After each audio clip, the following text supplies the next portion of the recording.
Shut up and sit down.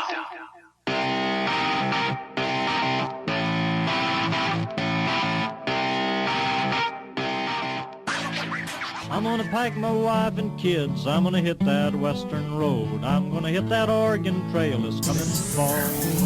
Before we start this battle, could you pee in this cup? I want to make sure you're clean before I mop you up. You think you're a real biker? You share your trail with cars. Go ride your dinky little bike to the nearest juice bar. Oh, cute, you ride your bike to work. My grams could do that. I'll be doing double backflips while you measure body fat. You ride your bike down roads nowhere. See if I care. You don't have enough skills. Salutations. You are about to listen to the Dialed Podcast with Matt Legrand, Evan Price, Lance Hepler, and Jake Von During. What could go wrong? Here are your words of wisdom for the day. Criticism, like rain, should be gentle enough to nourish a man's growth without destroying his roots. Now, let me make it rain on these chuckleheads. Oh, you're getting mad. You're void raging, bro. You must be running low on your daily EPO. Has anyone told you you look dumb in that hat? You have less hair on your body than a naked mole rat. I love being hairless because it makes me super fast. You can take your 8 inches and shove it up your...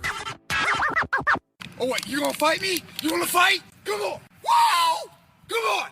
Come at me, bro! Come on! Hi, and welcome back to the Dial Podcast. I am Jake Von During, and I'm here with Evan Price. Well, I'm drinking an organic nutrition vanilla, sweet vanilla bean flavor. I thought you were drinking some Metamucil or something over That's there. basically what it looks like. It looks like I'm just drinking, I'm getting my protons and my gluten-free and my vitamins and minerals in here, so. I had a kid. Staying healthy. Soy-free, non-GMO. Yeah, it looks healthy. Awesome. On Skype, we've got Matt Legrand. What's up, ladies and gentlemen of the internet? You guys are looking good today. No doubt about that. Good. And also coming to us via a webcam somewhere in the Pacific Southwest, Northwest. I don't know where you're at. Lance Hepler, where are you at, buddy? Yes, it is Lance Romance coming to you from St. George, Utah. Oh, that's where you're at. Good times. Yeah. Cool. All right, back for Dial Podcast number 155. I think next week would be 3 years, gents. 156, yeah. 156. Oh, man. Will we be doing anything special? Probably not. Drinking some Metamucil because we're getting old, right? Probably be squeezing it in. And don't joke about Metamucil. Yeah. Awesome. Let's do some backpedaling. Seriously affect your quality of life. Yeah, let's do some backpedaling. Matt, why don't you start us off this week? I can be pretty quick. Team ride, I think, was the only real hard bike ride I did.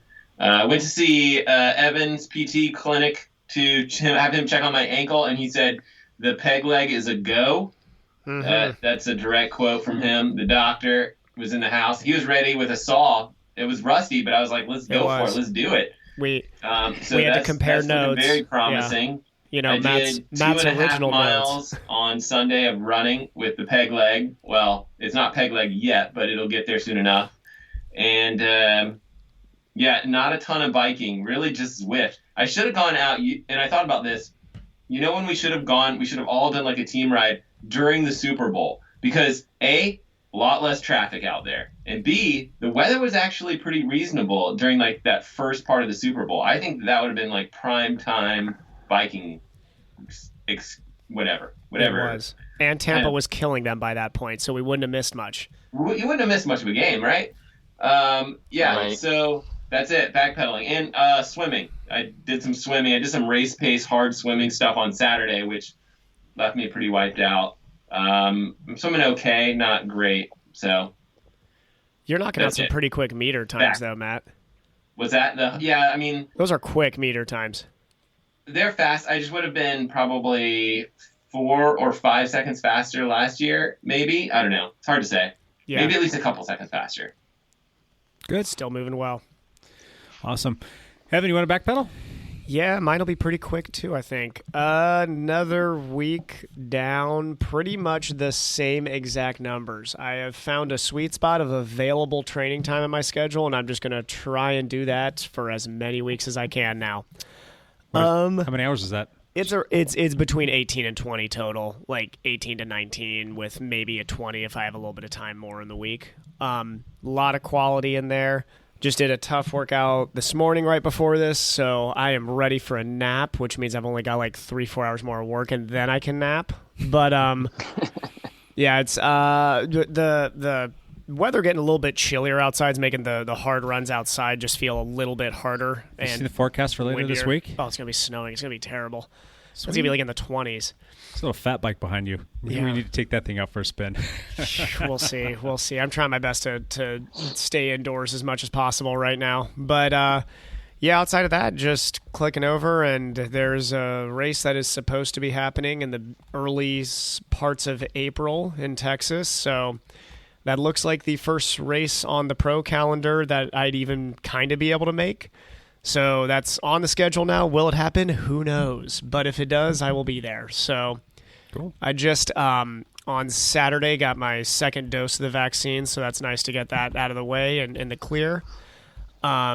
Yeah, outside of me complaining about my back being a little bit sore and my shoulder hurting, I was fine after it. So Cassie had me swim right afterwards too, which gave me some false hope. I was like, oh man, the shoulder's not too bad. And then like 3 hours after the swim, I was like, no, it's pretty sore. So there's that may just be because my swim form is so bad now, Matt, that my left shoulder is just constantly going to be in a state of soreness now until I get faster. How was, like, did you feel sick after the second shot? Like, a lot of the people I've talked to after the second shot, they feel really crummy. Yeah, no, I was fine. I did about 5.5 hours of train the next day. The sleep wasn't great, but I think that actually had more to do with the fact that Saturday was one of the tougher days of training I've done in a long while. So I was lucky. I'm feeling just fine. So I think I've got a couple friends of mine who had similar responses, Matt. And I know Kristen had a pretty similar response too, right? She felt pretty bad actually after her second shot. Yeah. She was not. I'll tell you what she wasn't doing.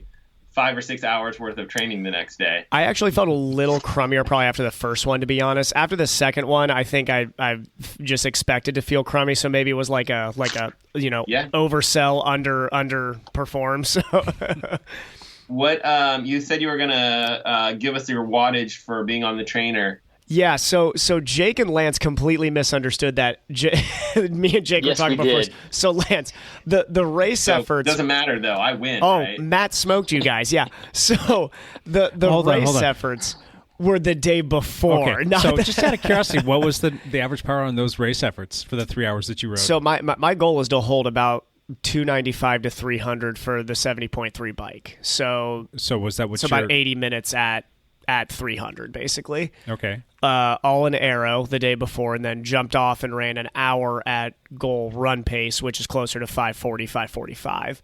So that was the workout, and then I literally got in the car and went straight to go get the vaccine. I would not advise anybody doing that. It was not fun to be hydrating like my life depended on it going into getting that thing done.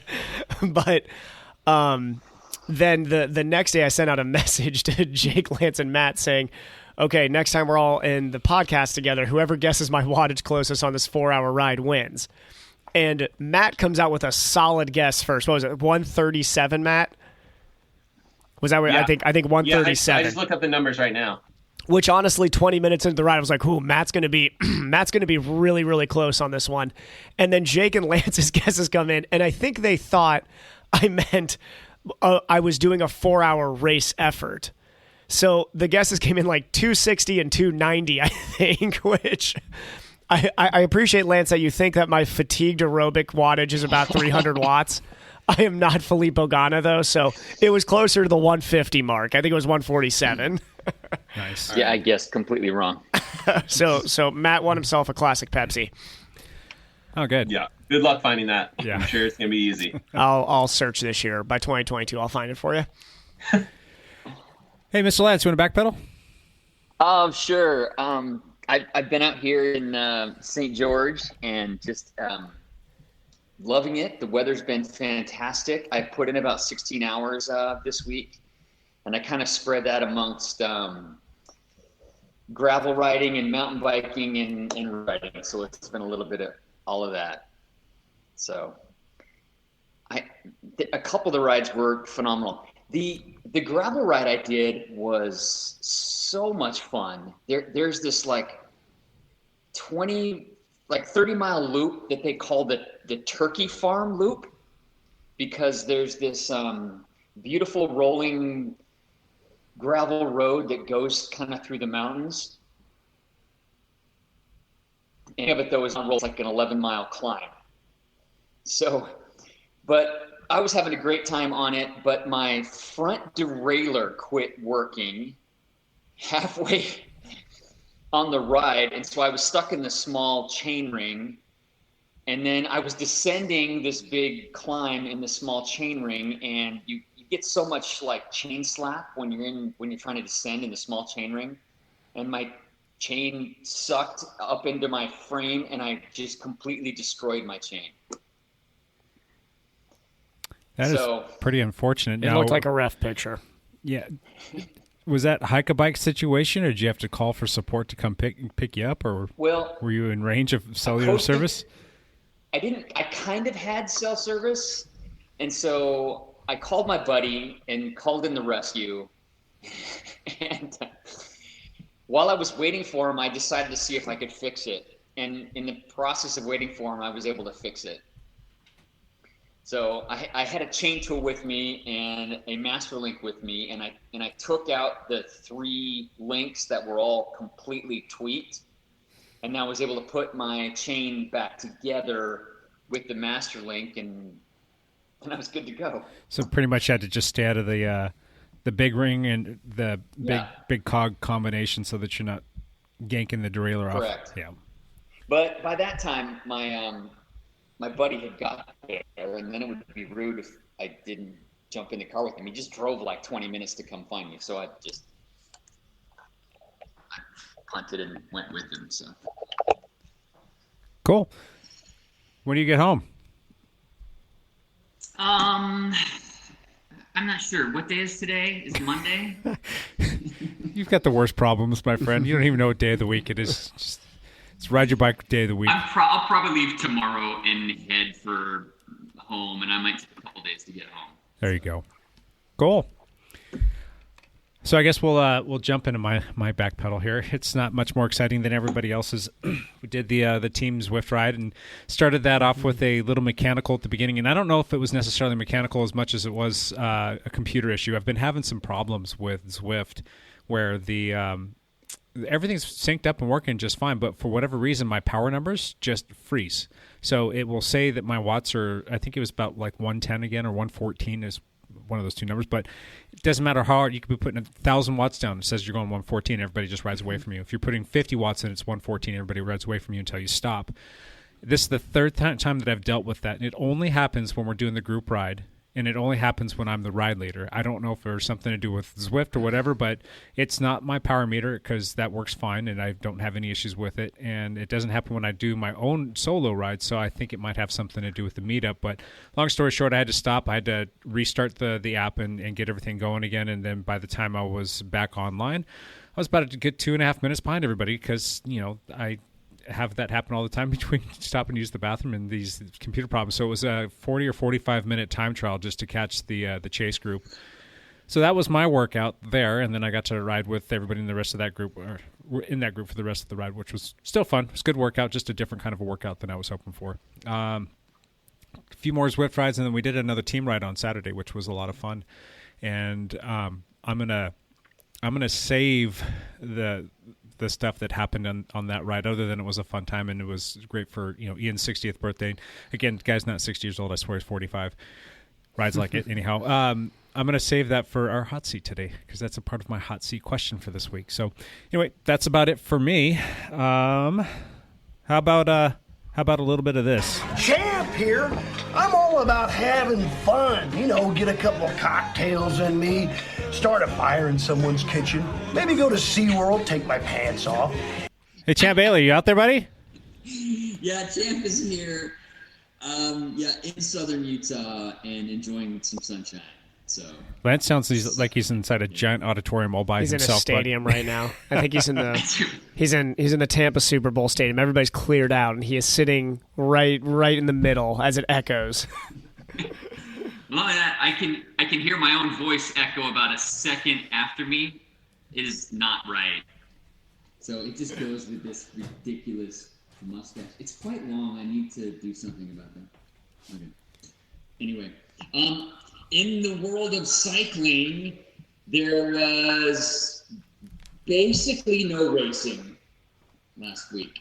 there was, I think, one small race that was happening, but there's not a whole. I couldn't find a whole lot of results from it. So the big thing that came out this week is the UCI is trying to make some changes to the rules. They're trying to ban the super tuck position and some other things. And there was another thing that banned the forearm time trial position, where you lean on your handlebar with your forearms, trying to get more aero. But I don't know if that was a joke or not, because they say that will be going to affect April 1st. So I think it's still up for vote right now, but yeah, they actually do say that one is not a joke, even though it's April 1st being April Fool's Day. Apparently that is something they're talking about. Yeah, I think that's real. I don't understand the super tuck position either. To me, they're grown adults riding a bicycle. They're grown adults riding a bicycle. They should for sure be allowed to make their own decisions on a bicycle. So, all I know that is if you get on Zwift and you stop pedaling on a steep downhill, you're still going to go into a super tuck. So, oh, that's good. So there was in that race, Lance. There was road racing, and actually Filippo Ganna won. I'm going to forget the name of the race here this last week, but he won off a pretty impressive breakaway in the last 10 kilometers. Champ is really off his game here, man. There was an actual road race that happened, and the triathlete's telling you it. I know you're watching Tom, blow up Kansas City there, but did you put money on Kansas City? Oh, goodness, no. Well, good call. I did think Kansas City would win, but I don't know. Tom had something. Dude, 7 Super Bowls. That's insane. It is kind of insane. Crazy. Got anything else for us? Or is that it? Yeah, I got nothing. That's it. Awesome. Matt, Evan, do you guys have anything to add to that? Well, there was the race. Hold on, I need to look up the results from it. Can't find it. That's how small of a race or whatever it was.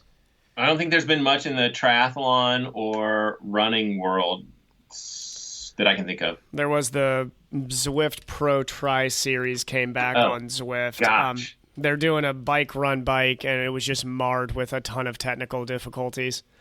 It was I watched it this morning while I was on the bike, and it was, left and right there were issues. Filippo, are we so desperate, Evan, that we're talking about Zwift? Dude, I know. God, it was bad. They even Paula and Heather. So Paula Findlay and Heather Jackson were in the same garage doing it together, and they blew a circuit mid-race because they were both maxing out the treadmills. So, they just had to restart them and start later back. Emma Pallant was, 20 meters from the finish in a really good position to, contend for the overall, and her computer froze up, so she couldn't even finish. And then half the guys didn't make the transition to the run in time, so, it was an absolute mess. It was terrible. But, so... Evan, I did find the race... did you see that Drew Hunter's indoor mile? Yes, that's the news. High school record went down? Yes, I did. 3:57 and change, correct, Matt? Yeah, 3:57. That is an indoor mile. insanely high school record, fast for a high schooler. He was right next to Willis, the Aussie Olympian. He was a second off of him at the end. He podiumed the race. Yeah, Nick Willis is from New Zealand. But New Zealand, my bad, yeah. Yeah, sorry, New Zealand. Ooh, some Kiwis are really, really mad at me right now. Sorry about that. But yes, Nick Willis is a Hall of Fame-esque runner. And he's been around forever, Matt, hasn't he? Yeah. He's 4-time Olympian or something like that, yeah. And he's 57. Yeah, I think that they're training partners or buddies or something like that. I don't know if they're training partners or if he helps coach or something. Who knows?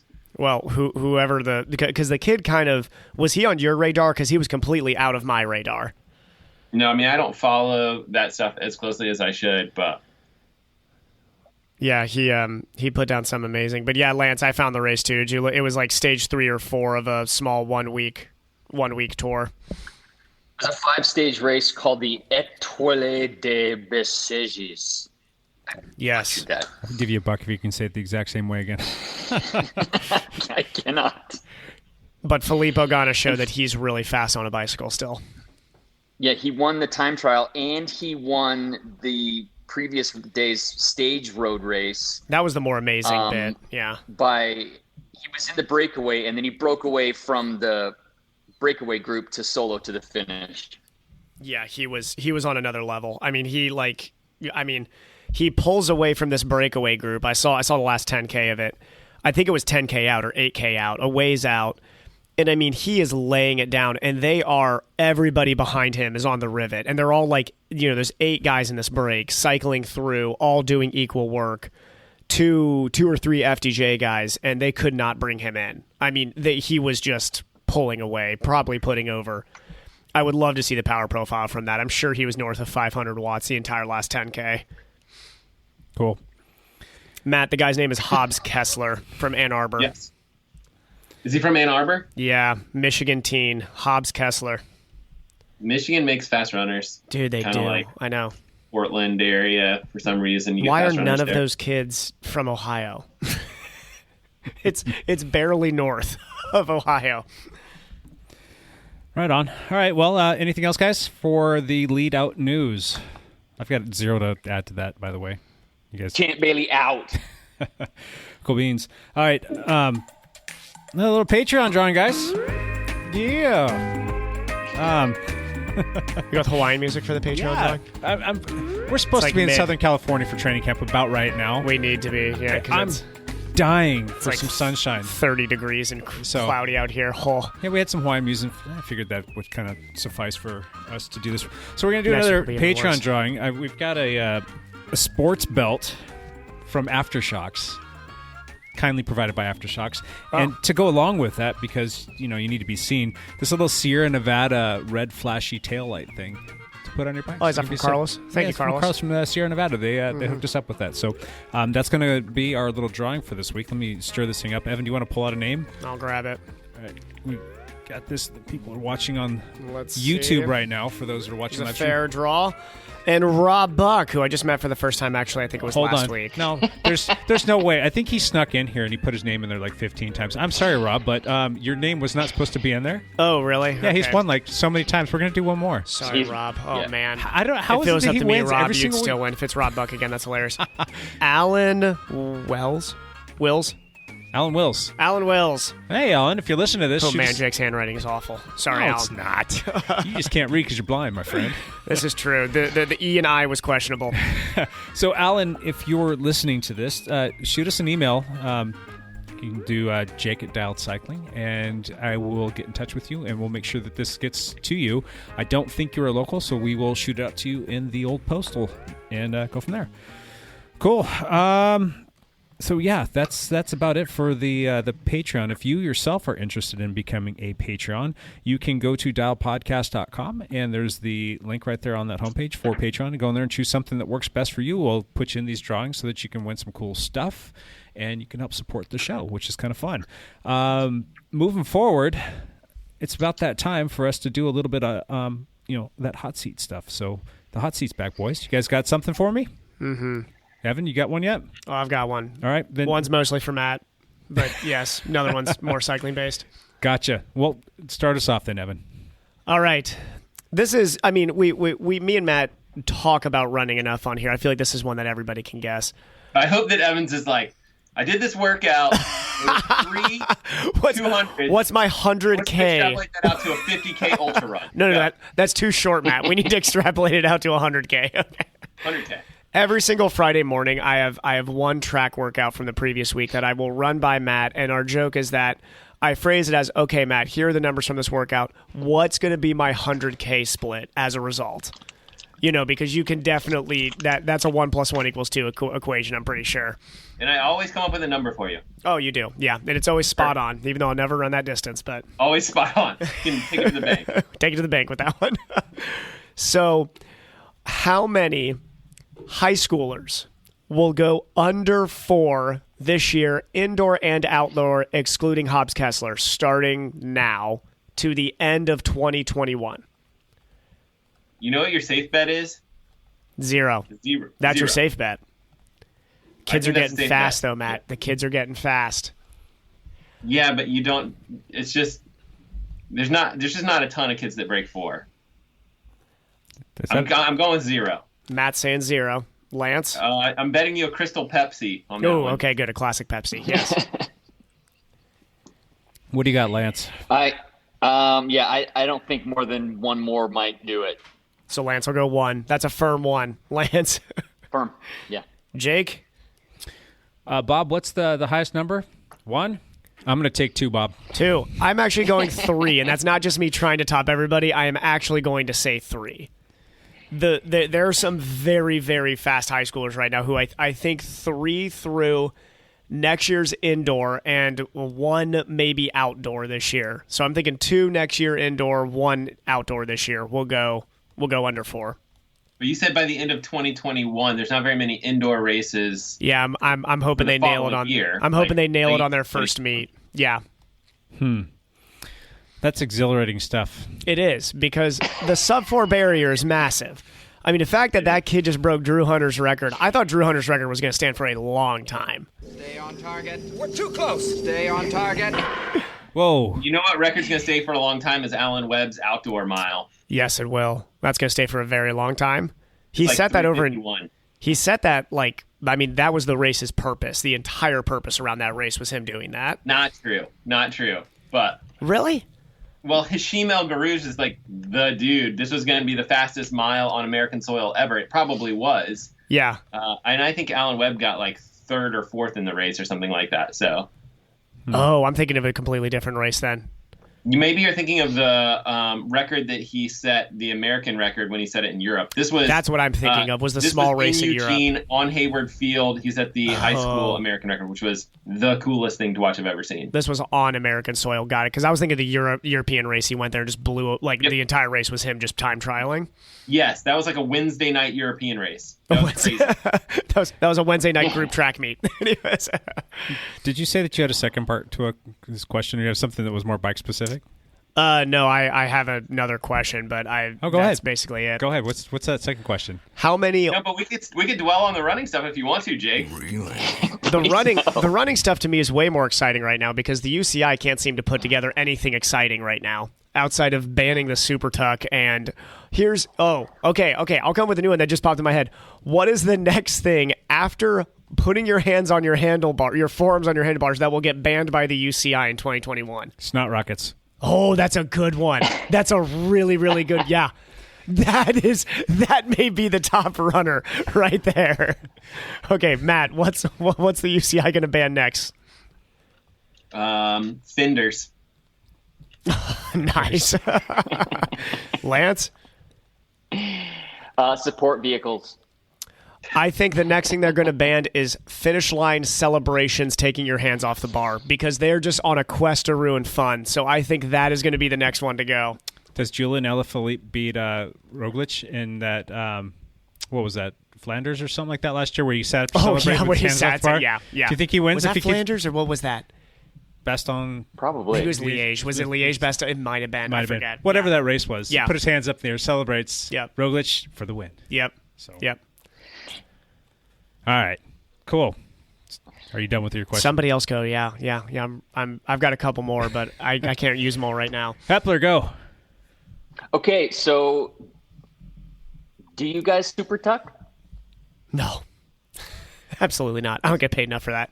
Sometimes, just playing around. I don't do it in a race situation. I don't do it unless I know that I can 100% control my speed, and I don't do it if I'm generally going over 40 miles an hour, which it doesn't make a lot of sense to do it. It's just not worth it to me. If somebody wanted to write me a big giant check, then yeah, I'll take a chance. But I guess I can't do it now anymore. So for a 6-figure salary riding bicycles, absolutely, I would super tuck. Yeah, 100%, I would super tuck then. What about you, Matt? On your trek, have you super tucked before, or was that? Super tuck and roll. My handlebar broke. I was super tuck. Super tuck and roll. Well, actually, I remember, Matt, you weren't even in the super tuck. Maybe if you were in the super tuck and less pressure was on the handlebars and more on the top tube, you would have been fine. And I had chewing gum in my mouth, and I could spit it at my handlebars. I would have been fine. There you go. Yeah, just need to hold them together. Yeah, so that's a firm no for me on the super tuck. I know Lance does. I've been with Lance when he's super tuck. So does Dustin. Dustin will super tuck a flat area. Destin super tucked Forest Home, and for people that don't know what And Forest Home went is, 400 miles an hour down Forest that's Home. what Yeah. these guys are using to do their everesting attempts, Yep. and that just tells you how steep that is. And Oh, he yeah. was just doing all the miles per hour, right? He touched 71 miles an hour. 50. No, Oh no, my no, gosh. no, no. The average was mid 50s. He touched 71. If you go look at his Strava on that KOM, Lance, his top speed was 71 on that descent. Holy That cow. is not safe, in Oh my opinion. no, it was insane. It was absolutely insane. Crazy. I do super tuck fairly often, and it is most of the time when I'm when I'm spun out and I'm on a descent and I can see well and my vision is good and I can see that the road is smooth or flat and I can see what's coming, then I'll get down on the top tube. Yeah. Question. And initially it was really squirrely, but I'm a lot more comfortable with it now. I'm also not known for my wise decisions. Yeah. So, quick question, just a little tangent to that rule change. Do you think we will see super lightweight dropper posts be introduced into the pro peloton? Yeah, I think that's the. Yeah. I mean, that's the rumor, right? Is that's what kind of drove this decision, right? Was the bike industry knowing that was going to be coming up next? So that might be the next big thing. The next Yeah, big frame that was- integration I is read- the dropper post, so that you can get more aero. Yeah, I read an article talking about how the UCI. I mean, it wasn't rider safety that was at the core of it. It was that the bike brands want to bring around the dropper post for the road bikes, and that they knew that if the pros are already super tucking, like, why would I need a dropper post? I'm just going to drop on the top tube. That's yeah, it's well thought out. It makes sense, does. Yeah. Well, the thing Because that we already know the UCI does not care about rider safety. They could care less about rider for safety. the most part, I mean, we don't hear about people going down in that position. No, We just don't. And how many times is it idiotic moves from the guys on the motorcycles, Yeah. the guys driving the service cars? Sure. That is what hurts people, or really poor finish line choices. Yeah. You look at, who is it, Jakobsen? Yeah.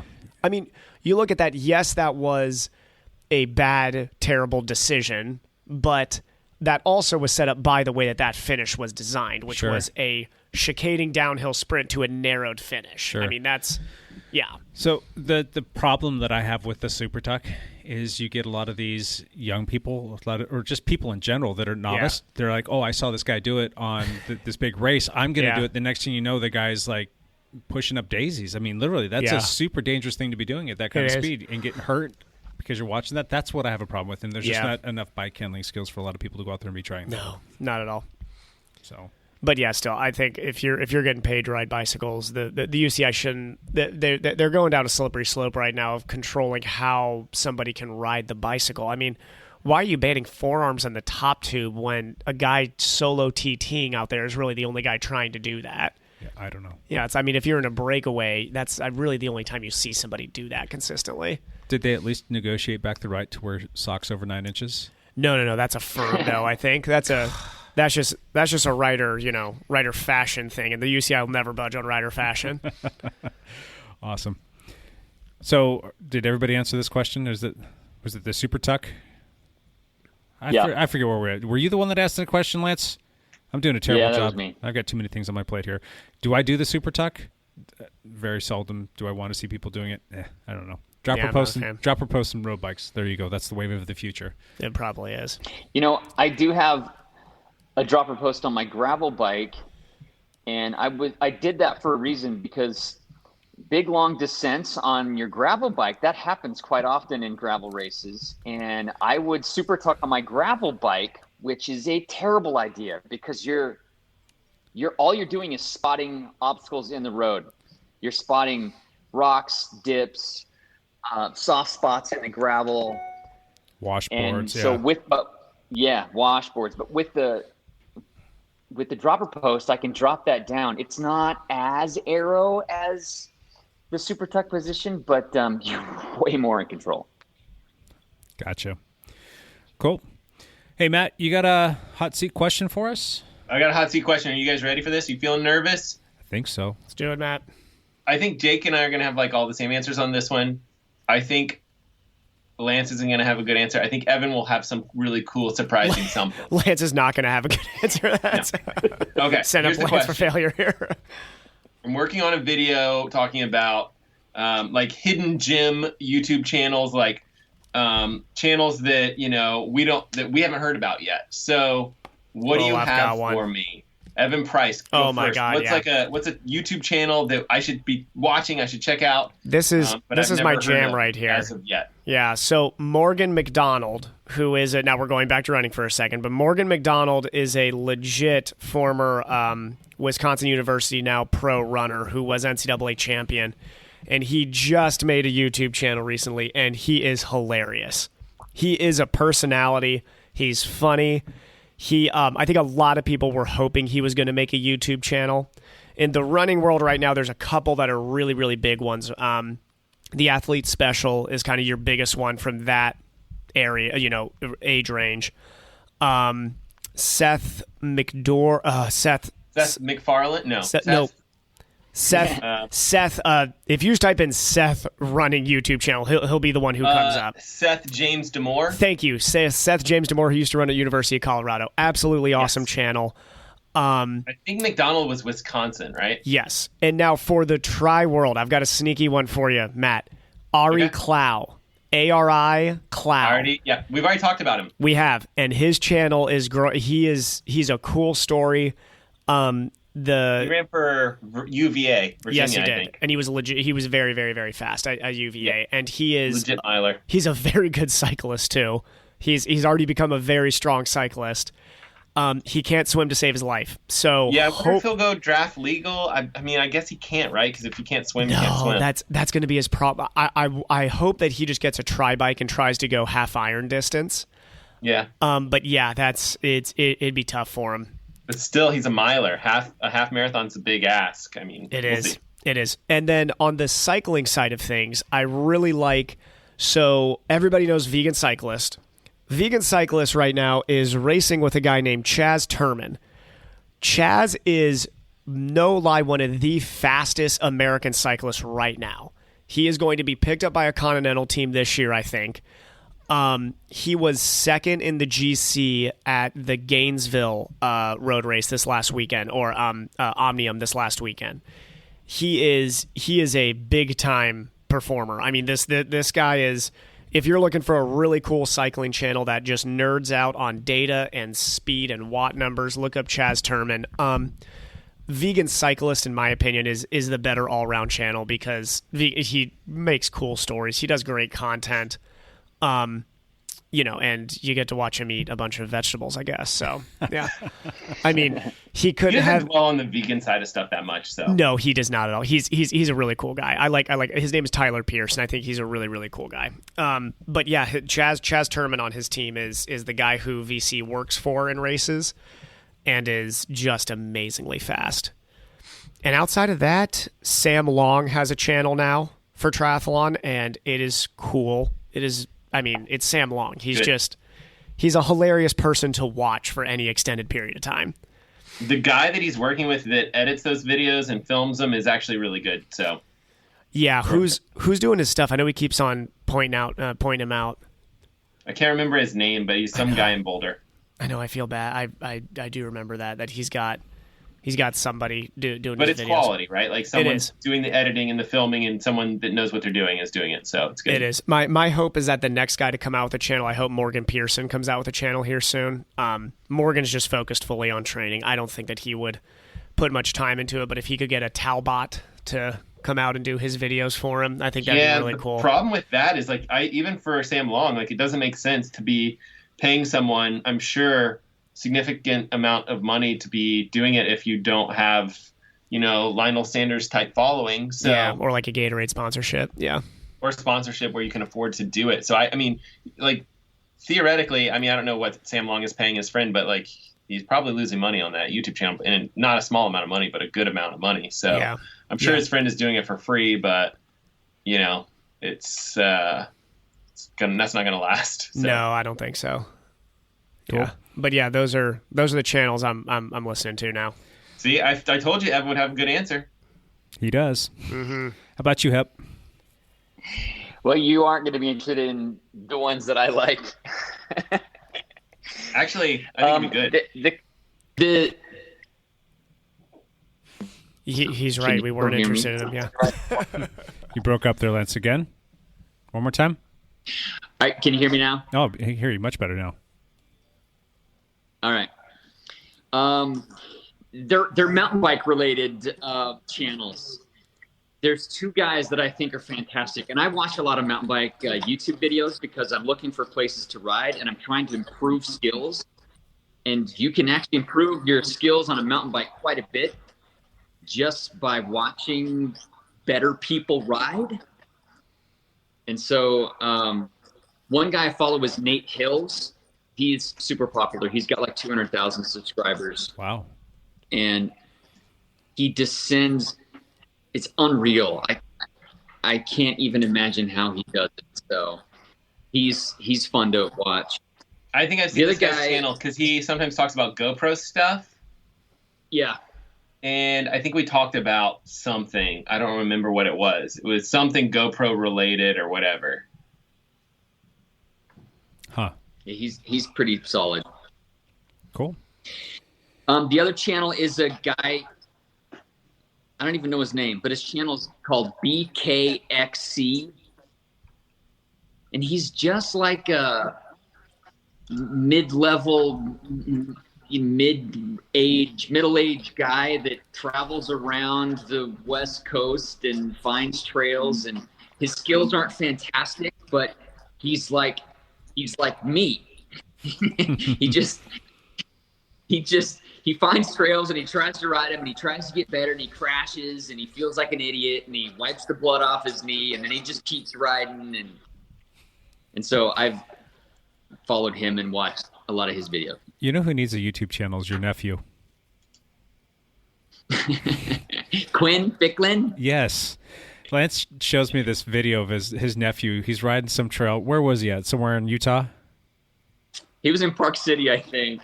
And he's just like bouncing down this trail and he's having like the best time all by himself, and he's got the GoPro going and he's singing that song. What is that song? I get knocked down but I get up again.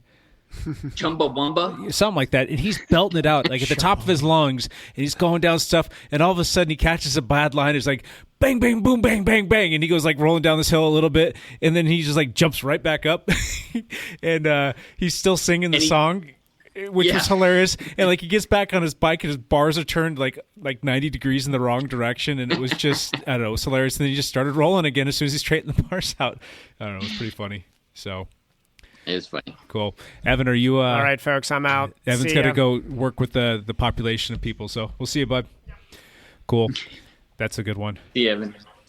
I don't really have any really good videos or channels for you to watch that are going to be cycling specific. I get it. I get my fill of cycling, it turns out, during the course of the regular week. So usually when I'm on the trainer, it's a situation where I'm trying to just learn some new stuff and learn some new tricks. So it's a lot of times it's like photography and video related. And lately it's been a lot of learning more about like Premiere Pro and After Effects and all that fun stuff for the videos that we've been putting out. So I do quite like a couple different channels. There's a guy named Javier Mercedes that does a really good job with the Premiere Pro stuff. I've got who was another one that I really like. There's and it's real basic. It's called Learn How to Edit Stuff, but the guy that does it's pretty good. His name's Nadian Sands.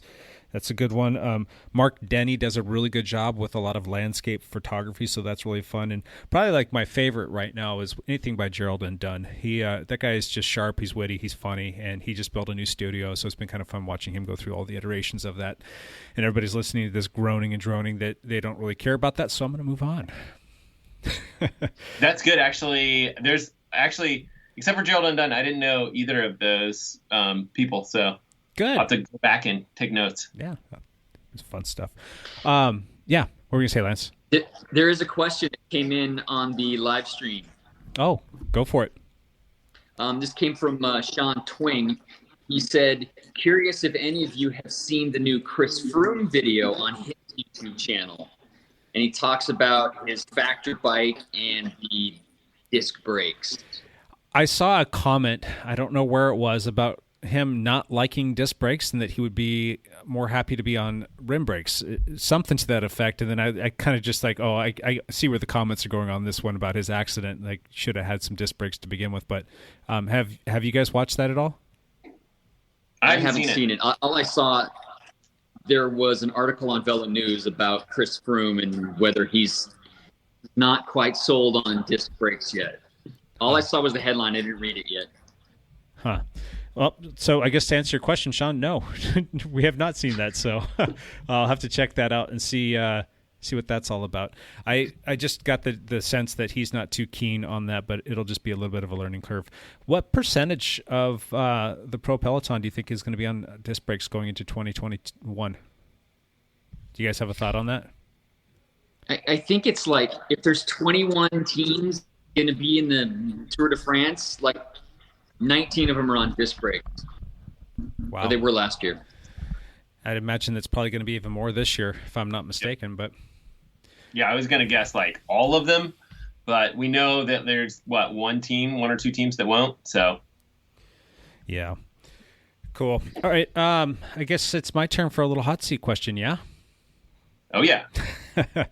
I told you that I was going to come back to this past weekend. What is the biggest screw up that you guys have had in recent memory while out on a group ride that was 100% your fault? You guys have any feedback on that one? I think Lance got up and left the room. Evan's gone. It's just me and Matt. I'm trying to think of something like really bad that I've done recently. Well, I haven't done a lot of group rides recently because of the pandemic.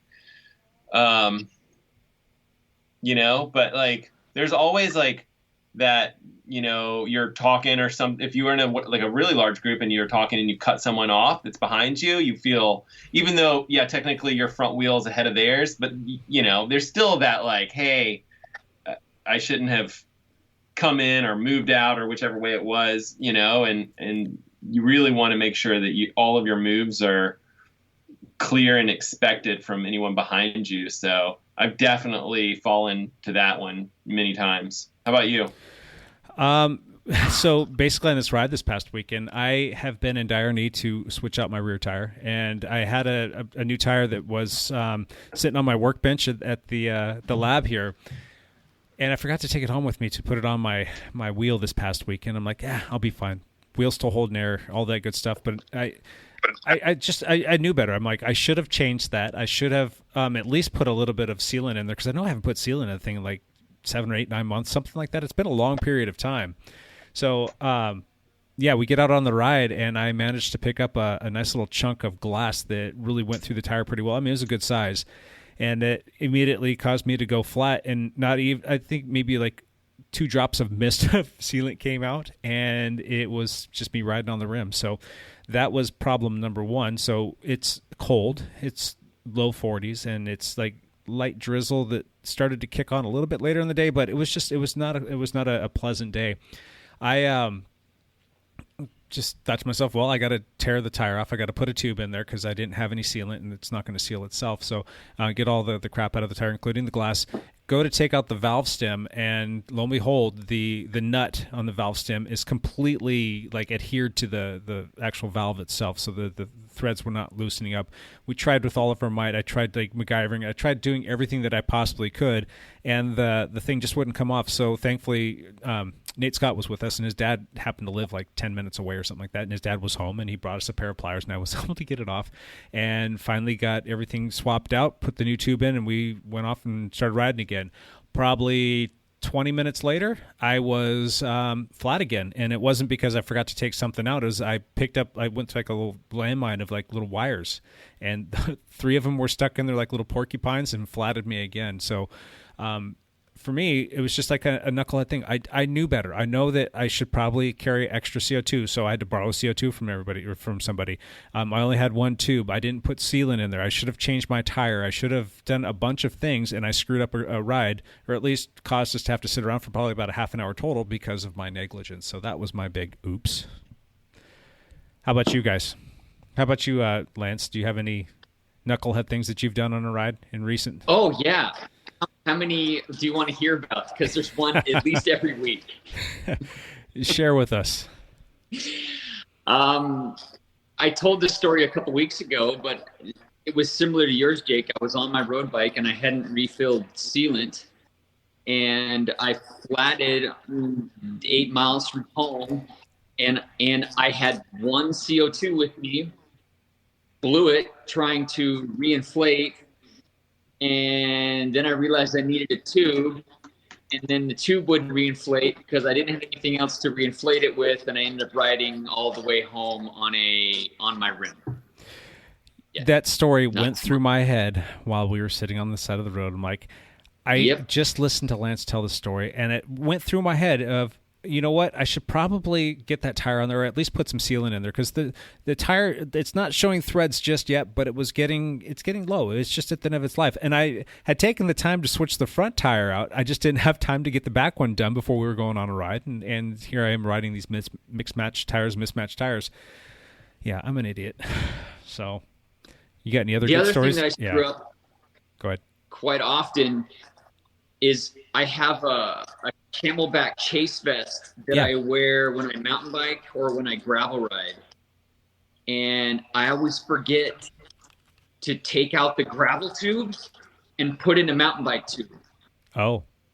And so I'll be on a gravel ride, and if I have a flat that I can't fix, there's a mountain bike tube in there, and then it's not going to help me. Gotcha. Well, live and learn, right? Yeah. You guys got any other hot seat questions? Anything else since we don't got Evan here? We got a few minutes. Yeah? No? Maybe so? Okay. What are you all most looking forward to in the next 4 weeks, bike-wise? Go, Matt. Hot seat again.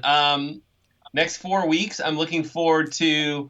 We're going to potentially get a little bit of snow here this week, so it would kind of be cool to take the mountain bike out in the snow. Ooh. I don't know. I got a mountain bike. Might as well use it.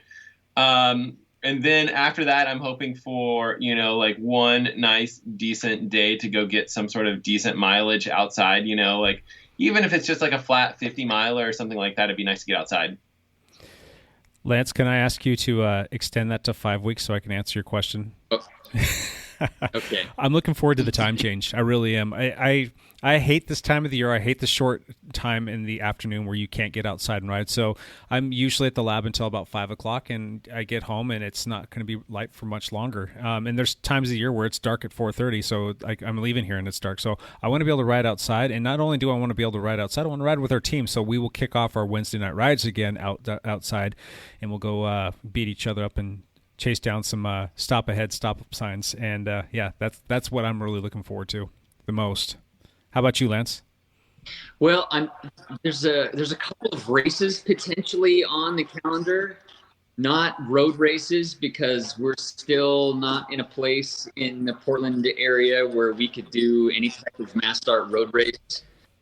But there are some mountain bike races happening, and there's a gravel race happening in Northern California that I'm hoping still happens. I think that's the first weekend in March. That's the Shasta Gravel Hugger? The Shasta Gravel Hugger. It's a second-year event.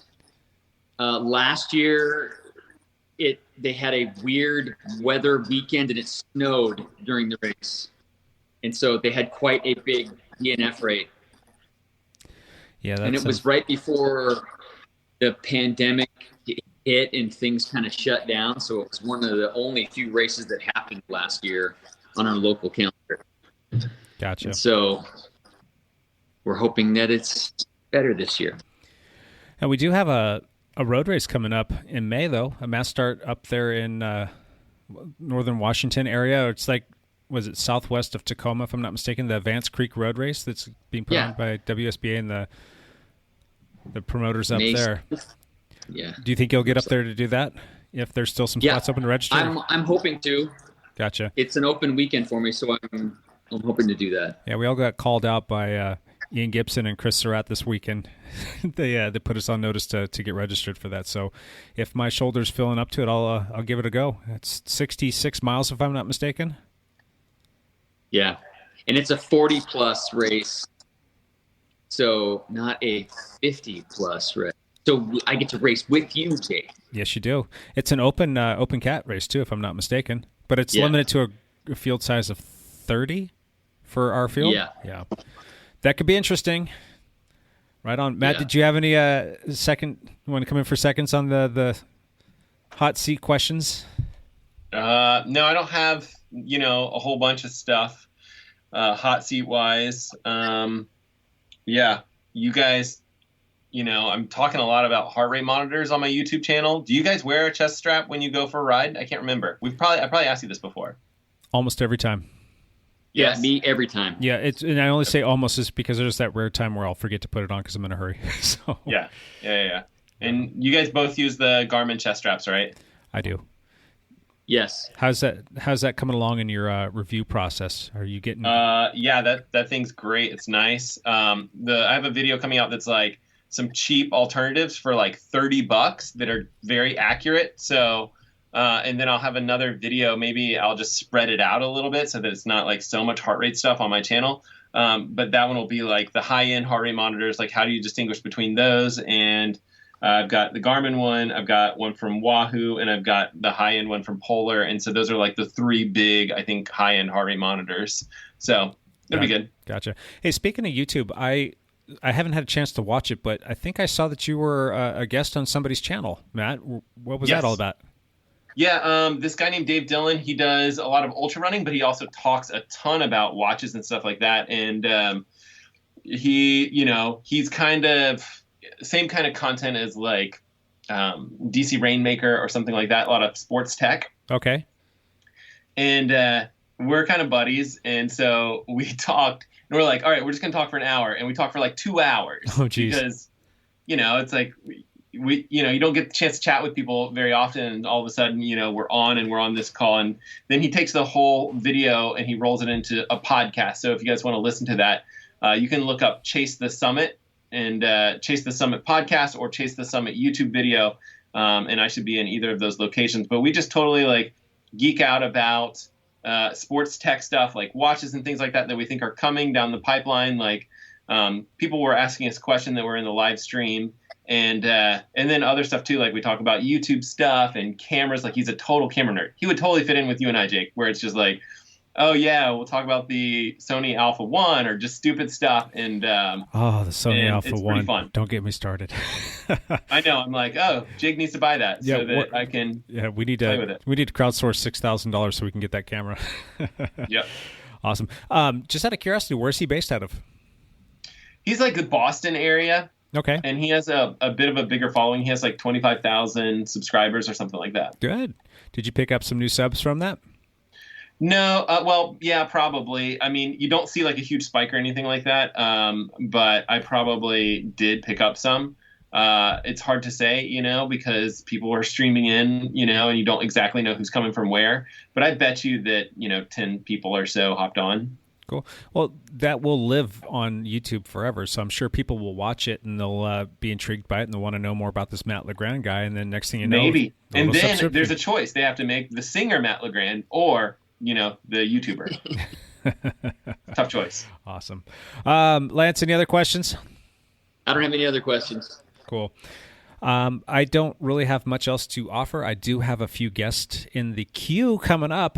We didn't do it. Yeah, we didn't do it today just because we were all over the place and we were short on time and we were just going to have to squish this thing together and make it work. But in the coming weeks, we're going to have some more guests, so I'm kind of excited about that. And I'm really, again, for the past 2 weeks, has had a ton of fun with the guests that we've had in studio. It's been really neat, and I know that like just last weekend too with Paige Edwards, we've had a lot of people reach out and say how much they enjoyed having her on the podcast, and I've had people talking about like how they can potentially help support her and her quest. So that's been kind of fun. So it's neat to see this reaching people and having people get excited for the stuff that we're bringing. So kind of excited to see what happens with the rest of 2021. Should be fun. I think people liked Paige because she flipped us crap. It was she stood her ground. It was awesome. Yeah, that was very spot on. Yeah, she was excellent on the podcast. Yeah, so cool. Let's jump into one last thing. Lance, start us off. I'm gonna head home and hopefully be there for a few weeks or something like that. Other than that, I don't have a whole lot to share. Where else could you be going, dude? Seriously. There's just racing's going to kick on here. You're going to have to stay here, right? Or are you going to be traveling abroad to race? I want to do the races. Right on. Matt, you got one last thing for us? Yeah, go to YouTube channel. It's youtube.com/mlegrand. Check out the videos. That's what I'm up to. Latest one is like me doing a track workout, which might not be that interesting to our cycling crowd, but I promise I have a ton of videos coming out right now. I'm going to talk about a whole bunch of newer channels, new YouTube channels. I would call them like hidden gems or something like that. YouTube channels that aren't that big, so that you guys might not know about it. I'm going to do that. I'll talk about a whole bunch of podcasts. I think I'm going to do 10 different podcasts on that one. Oh, wow. Yeah. I'm going to talk about a whole bunch of heart rate monitor stuff coming out, some new product releases, as well as, all the stuff that Jake and I were just talking about with different brands and things like that. And some that are actually really affordable, that like $30 to $40 range, which, that's pretty good if you're talking about accurate data. So, I'll have a whole bunch of stuff coming out here shortly. And I may have to post more than one video per week. There's just too much stuff to talk about. How are you going to come up with the time to do that, though? Seriously. Well, one of the videos that I want to do is like talking about the Garmin 745 after 100 days, because that's been 100 days. And that those reviews take me a little bit of time just because I like to give some technicality, to it. Like, how's the accuracy of this? How's the GPS accuracy? All these things. And I'm like, okay, I don't know when I'm going to get that built, but some of the other stuff can be pretty quick if I'm talking about some other YouTube channel or something like that. And so depends on the type of content that it is. Gotcha. Well, I have the utmost respect for you and the quality that you put out, and I think to myself, man, if I just had all of the time in the world, I could put out some really cool videos too, working with Lance on these things. And then I get to thinking, like, Matt doesn't have all the time in the world. This is a busy dude doing all kinds of stuff, and dad of 3 and a husband, and now training and all these things. I just don't know where you fit the time in. So I'm thinking that Matt just does not sleep. The key, Jake, is I'm horrible at all of them. That's the secret. Well, I would tend to disagree with that. I think that you do an awesome thing at everything that you do, and I'm not just trying to butter you up. I just think that you do an awesome job, and I really do respect you. Thank you. Kind of look up to you. I'll take it. I'll take any compliments I can get. Doesn't happen often. Yep. And then my one last thing over here is that we've got a couple videos in the can that will be coming out. We've got one coming out on the BMC Urs gravel, unrestricted gravel bike, which should be fun. Did a little, we're starting a little series about just helping people with like tips and tricks. And the first one's going to be talking about tire flat changes, which is kind of appropriate given the weekend that I had this past weekend. So that should be fun. Other than that, I think that's about it. Anything else? Any last little party words? Did Lance say one last thing? I can't remember. Lance, did you do your one last thing? Yeah, I pretty much blew it off. You blew it off? Nope. He's going to come home. That's about it. Okay, gotcha. Come home, Lance. So, all right, well, we really sincerely do appreciate everybody that watches these, listens to these, and that has supported us. And it's just going to be a lot of fun continuing to do it. And we will be back next week with a guest in tow, hopefully, if all things go as planned. And we will take any suggestions that anybody has to throw our way. So I'm not going to ramble on. We will see you next week. Have a good one. Bye for now.